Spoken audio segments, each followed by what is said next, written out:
আসসালামু আলাইকুম। 30 দিন কৃতজ্ঞতা আদায় করার চ্যালেঞ্জে আপনাকে স্বাগতম। আজকে চ্যালেঞ্জের ডে 23। আশা করি সবাই ভালো আছেন। আজকে চ্যালেঞ্জ হচ্ছে সেই অক্সিজেন, সেই হাওয়া যেটার মাধ্যমে আমরা শ্বাস নিই, ওটার উপর শুকরিয়া আদায় করা।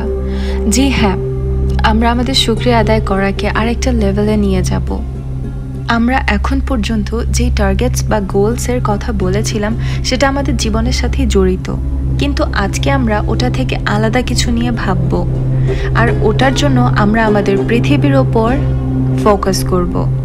আর এই পৃথিবীর ওপর দৃষ্টি আকর্ষণ করার জোর কোরআনেও দেওয়া হয়েছে, অন্য কোথাও তা আপনি পাবেন না।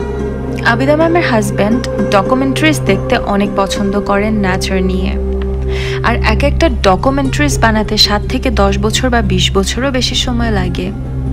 এটা অনেক খরচও হয়ে থাকে। ছোট ছোট বালুকণা থেকে শুরু করে সমুদ্রের সব ক্রিয়েশনস অ্যান্ড মিরাকেলস আমাদের চোখের সামনে তুলে ধরে, কিন্তু দুঃখের বিষয় তারা এসব কষ্টের কাজগুলো করে থাকে, কিন্তু তারা আল্লাহকে বিশ্বাস করে না। আমার পয়েন্ট হচ্ছে, এটা একটা পার্ট আমাদের ইমানের, যে আমরা বিশ্বাস করি এই পৃথিবী নিজের মতো করে আসেনি। আমাদের রব আমাদের সৃষ্টি করেছেন এবং আমাদের এই সুন্দর পৃথিবীকেও বানিয়েছেন। সব কিছু খুব সুন্দর, উই উইল এক্সপ্লোর ইট। যেমন সূর্য উদয় হয় তার নির্দিষ্ট একটি সময়ে, রাত এবং দিন ফলো করে তাদের নিয়মকে, ঋতু পরিবর্তন হওয়া, দিন থেকে রাত হওয়া, এই হাওয়ার প্রবাহিত হওয়া, যেই মেঘ ভেসে বেড়াচ্ছে, সমুদ্র, পানি, আল্লাহর অস্তিত্ব আছে। আল্লাহ বারবার কোরআনে এই কথায় জোর দিয়েছেন যে আমার মিরাকেলগুলোকে দেখার জন্য আমার সৃষ্টির পৃথিবীকে দেখো, আমার চিহ্নকে দেখো। কে সে যে দিনকে রাতে পরিবর্তন করে এবং রাতকে দিন, জীবিতকে মৃত। আমাদের জীবন থেকে সময়ের কিছু অংশ এই কথাগুলোর জন্য বের করব, যে আল্লাহ তাআলা যে জিনিসগুলোর কথা জিকির করেছেন আর সেটায় মনোযোগ দিতে বলেছেন, আমরা সেটায় ঘোর করব এবং ঘোর করা অবস্থায় আমরা আল্লাহ তাআলার শুকরিয়া আদায় করব। আর আজকে চ্যালেঞ্জও এটার সাথেই সম্পর্কিত। আবিদা ম্যাম একদিন ডকুমেন্টারি দেখছিলেন, তো তখন তিনি দেখলেন একটা দৃশ্য, একটা গ্রামের দৃশ্য, যে ওটার একটা অংশ জঙ্গলে ভরা এবং আরেকটা অংশ মরুভূমি, এবং ওখানে কিছু মানুষ বসবাস করে। ওখানে বৃষ্টিও হয় না, হয়তো বা হয় বছরে 2 বার। সব অনেক শুকিয়ে গেছে। তো ওখানে এমন গাছ পাওয়া যায় যেটা একটা রুমের সমান বা এর চেয়ে বিশাল। জিনিসটা অনেক ইউনিক এবং অনেক বেশি সুন্দর। এই গাছের ভেতরের জায়গাটা অনেক বেশি প্রশস্ত, তার ভেতরে পানি পাওয়া যায়। ওখানের লোকাল মানুষজন এই পানি ব্যবহার করে থাকে, যেটা গাছের ভেতরে সংরক্ষিত রয়েছে। তারা তাদের বেঁচে থাকার জন্য এই পানি পান করে। সেখানে কোনো ইলেকট্রিসিটি নেই, কোনো পাওয়ার নেই, নেই কোনো গ্যাস। এই গাছগুলো সেই এলাকার মানুষদের বেঁচে থাকার জন্য উপযোগী। আল্লাহ সুবহানাহু তাআলা এমন গাছগুলো বানিয়েছেন ওই অঞ্চলেরই জন্য। আমরা আরও ছোট ছোট জিনিস নিতে পারি। ফর এক্সাম্পল, মাছি, মশা, যেটা প্রুফ করে দেয়ার ইজ আল্লাহ অ্যান্ড আল্লাহ একজনই। সো এটা আমাদের রেসপন্সিবিলিটি যে পৃথিবীকে নিয়ে আমাদের রিসার্চ করা উচিত। আমাদের সায়েন্স আমাদের জন্য এই জিনিসটাকে অনেক ইজি করে দিয়েছে। আপনার সময় থেকে কিছু সময় বের করে নিন আল্লাহকে থ্যাঙ্কস জানানোর জন্য। আপনি আজকে একটি টাস্ক ফুলফিল করবেন। আমরা জানি আমাদের জীবনে কোনো কিছুই অ্যাক্সিডেন্টলি হয় না, সব কিছুই আল্লাহ রাব্বুল আলামিনের হুকুমেই হয়ে থাকে। গ্র্যাভিটিতে সব কিছুই তাদের নিজেদের জায়গাতেই আছে, তাদের সূত্র মেনে।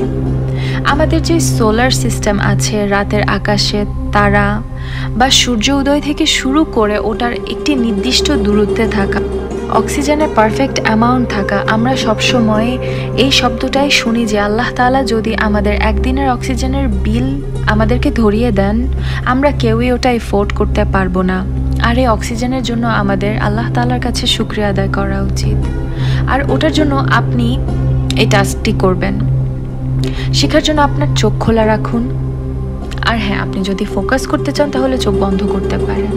রিল্যাক্স হয়ে বসুন, একটি লম্বা শ্বাস নিন নাক দিয়ে এবং আস্তে আস্তে তা ছেড়ে দিন। আবার নিন, যত গভীরভাবে নিতে পারেন নিন, আর ছেড়ে দিন মুখ দিয়ে। 5 বার এভাবে নিন। প্রত্যেকবার শ্বাস নেওয়ার সময় অনুভব করুন যে ঠিক কিভাবে এই অক্সিজেন আপনার ভেতরে যাচ্ছে। এটা আমার জীবনেরই একটি অংশ। আমি প্রতিনিয়তই এটা ব্যবহার করছি। এই হাওয়াকে অনুভব করুন, দেখুন কিভাবে সেটা আপনার ভেতরে গেল। আর এই শরীর যেই যেই জায়গায় অক্সিজেনের দরকার ছিল ওখানে পাঠানো শুরু করে দিয়েছে। এরপর দেখুন কার্বন ডাইঅক্সাইডের কথা। নাক দিয়ে আমরা অক্সিজেন নিই এবং নাক দিয়ে আমরা কার্বন ডাইঅক্সাইড বের করি, এবং এটাই চলতে থাকে। আর এই অক্সিজেন, এই হাওয়াকে অনুভব করুন। আল্লাহ রাব্বুল আলামিন যেভাবে অক্সিজেনকে চালু রেখেছেন, আপনাকে কোনোদিনও এটা চিন্তা করতে হবে না যে আজ অক্সিজেন শেষ হয়ে যাবে না তো। এই নিয়ামতটি অনুভব করুন। এই অক্সিজেন আপনার শরীরের ভেতর দিয়ে প্রবাহিত হচ্ছে, আপনার শিরায় উপশিরায় পৌঁছাচ্ছে, এক একটি অঙ্গকোষে পৌঁছাচ্ছে। এই অক্সিজেন যে সাপ্লাই কখনো থামে না। আপনি যেখানেই হন না কেন, ইভেন শুয়ে থাকা অবস্থায় এটার কাজ চলতে থাকে, একটার পর একটা, একটার পর এক। এখন পর্যন্ত কত শ্বাস আমরা নিয়েছি তার হিসেব নেই। এই অক্সিজেনের কত পরিমাণ অংশ আমরা ব্যবহার করেছি এবং করছি এবং সামনেও করব, তার হিসাব আমাদের নেই। এই অক্সিজেনকে অনুভব করুন, ইম্যাজিন করুন এই মিরাকেলকে, একটি ফ্রেশ সাপ্লাই যা আপনার শরীরে যাচ্ছে। করোনার কারণে যাদেরকে ভেন্টিলেটরে যাওয়ার দরকার হয়েছে, বয়সের কারণে বা অন্য কোনো রোগের কারণে অক্সিজেন ঠিকমতো নিতে পারছেন না, তো তারা অক্সিজেনের মূল্য অনেক ভালোভাবেই বুঝতে পারবেন। আর আপনি অনেকবার এই শব্দগুলো শুনেছেন যে ভেন্টিলেটরে যাওয়ার দরকার হয়েছে, সুস্থ হওয়ার পর তারা যখন বিলের রিসিপ্টটা হাতে পেয়েছে তা ভরতে গিয়ে তাদের পকেট খালি হয়ে গেছে, তখন সে কেঁদে দিল। সে তো পুরো জীবন আল্লাহর দেওয়া এই ভেন্টিলেটর সিস্টেমকে ব্যবহার করেছিল। আলহামদুলিল্লাহ, every breath is a gift from Allah. আলহামদুলিল্লাহ। আর বিশ্বাস করুন, আমরা যদি প্রত্যেকটা নিঃশ্বাসে আল্লাহর শুকরিয়া আদায় করি, তাহলে আমরা আল্লাহর অনেক পছন্দের বান্দা হয়ে যাব ইনশাল্লাহ। আর এটা কি অনেক কষ্টের কাজ? প্রত্যেক নিঃশ্বাসকে আল্লাহর শুকরিয়া আদায় করার অধিকার রাখে না? অনেক মানুষই এখন শ্বাস নিতে পারছেন না, তারা তাদের শেষ নিঃশ্বাসটি ত্যাগ করেছেন। এই শ্বাস নেওয়াটা কি অনেক বড় নিয়ামত না? আপনি ফোকাস করুন এটার উপর। যখন আমরা শ্বাস আর অক্সিজেনের ব্যাপারে ভাবি আর শুকরিয়া আদায় করি, তো এমন অনুভব হয় যে আমাদের স্পিরিট অনেক উপরে চলে গেছে, যে কোনো প্রবলেমই নেই আর কোনো সমস্যা মনে হয় না। এটাই আপনার চ্যালেঞ্জ। সামনের দিনগুলোতে 24 ঘন্টার মধ্যে অন্তত দিনে 5 বার এভাবে শ্বাস নিন। এটা আপনার কয়েক মিনিট লাগবে মাত্র। আপনি চাইলে নামাজের পরও এটি করতে পারেন। গভীরভাবে শ্বাস নিন এবং শ্বাস নেওয়া অবস্থায় ভেতর থেকে আল্লাহর শুকরিয়া আদায় করুন। বলুন, thank you Allah, thank you Allah, thank you Allah, আলহামদুলিল্লাহ। কৃতজ্ঞতা আদায় করতে করতে আপনি এভাবে 5 বার শ্বাস নিন। আর দেখুন, শ্বাস তো আপনি প্রথম থেকেই নিচ্ছেন, বাস ওটাই শুকরিয়া আদায় করা শিখতে হবে। আর এটা এমন একটি চ্যালেঞ্জ যেটা আপনি উঠতে বসতেই যে কোনো সময় করতে পারেন।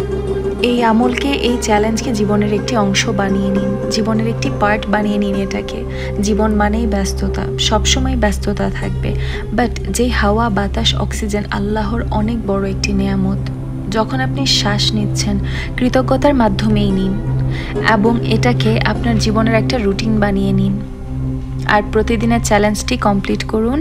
ফজরের নামাজের পর 10টি নেয়ামতের কথা লিখবেন এবং শুকরিয়া আদায় করবেন, এবং এশার নামাজের পর আপনার আজকের ঘটে যাওয়া 5টি পজিটিভ কাজের কথা লিখবেন এবং শুকরিয়া আদায় করবেন। প্রতিদিনের চ্যালেঞ্জ এটাকে নিয়মিত করুন, এবং আগামী চ্যালেঞ্জ নিয়ে আবার কথা হবে ইনশাল্লাহ। ততক্ষণ ভালো থাকুন। আসসালামু আলাইকুম।